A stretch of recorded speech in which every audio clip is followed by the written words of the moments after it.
We want to go to the first person on our team to experience Dorian. Yeah, that we saw. That's Alex Osades. He's in Flagler right now. That's an area that we got reports of power outages already because of the heavy wind. Let's check in with Alex now. And Keitha, right now the rain is minimal at this point. We've seen it coming in spurts just in the last few minutes, but right now relatively tame. Actually, about 5 minutes ago, we saw two Florida Power and Light trucks come up the street here and actually pass us. They checked in with the officers. Now they are among the only people who can get access to Hammock, which is on the other side of the bridge here. They're going over there. We're trying to restore power once it's safe. They're also staging at this point because they know that there are more bands coming from Dorian. So they're going to be setting up on the other side of the bridge, waiting to get word when it's safe to go out. Now, interesting part, we checked in with FPL yesterday, actually, when they were staging down in Daytona. There were thousands of units from 24 states and Canada as well, staging at the Daytona International Speedway right there in the infield. So those guys aren't too far from where we are. They will be dispatched throughout the state as needed, and we saw two of these trucks arrive about 5 minutes or so ago, and they'll be across the way in Hammock. So we're continuing to follow this as people wake up without power. We've been getting some tweets from folks that say that they're sitting in the dark, but they're getting the information, so that's a good sign at this point. So stay with us, and we'll get you as much info as we can as we check in with emergency officials coming up in our next half hour. Reporting live, Alex Osades, First Coast News, on your side. So Alex, you're talking about some power outages. I'm looking at JEA right now. Customers affected so far in the JEA area, 275. That's low. We know that is going to go get bigger and bigger. Hey, Alex, go ahead. Go ahead. Alex, we know that you've been dealing with, Alex, you still there? We know you've been dealing with rain, a lot of downpours on and off. Are you seeing any flooding at all? We're not seeing any flooding, and we actually, I just had to step out there to adjust my earpiece because of this wind.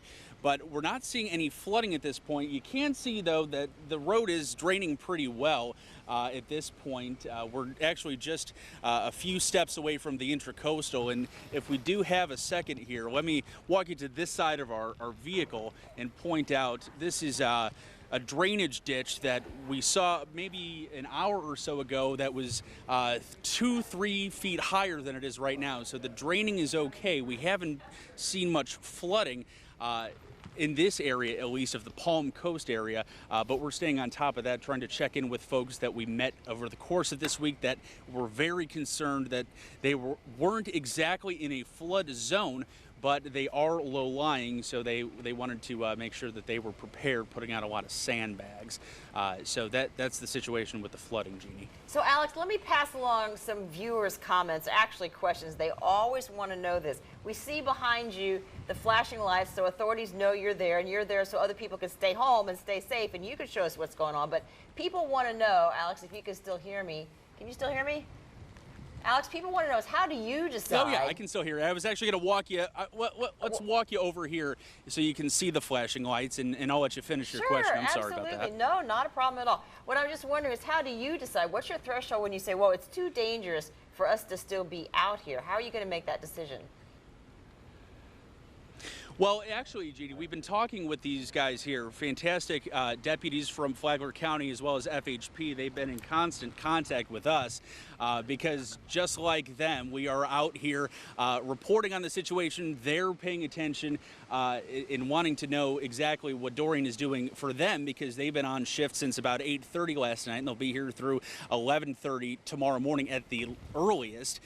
Some of them think that it's going to be a much longer day, but they are actually in touch with the emergency management office as well as their dispatch, who is making these calls in a central location to make sure that their officers who are dispatched across the county are safe. So we've been hearing some of the chatter going over the radio, hearing conditions, things like that. So when they get the call, and it will be an all call, our sources tell us, our friends from the the sheriff's office, it'll be an all call saying they need to go seek shelter, and that is going to be at about 45-mile-an-hour sustained wind. So we'll get a heads up ahead of time whether or not they're going to be leaving to go seek shelter. And actually, it's just going to be a couple miles down the road here. We're pointing into it, but you can't really see because it's a few miles down the road. But right now, we do have power. We don't have those sustained winds above that danger zone. But these guys are keeping in touch, and of course our storm experts keeping us informed of when that might happen and when they may have to leave. So that is how we're basing these decisions. That's good to know, Alex. Everybody who loves you and worries about you, they're glad to know that you are relying on the police officers for that information. Be safe. Thank you so much, Alex.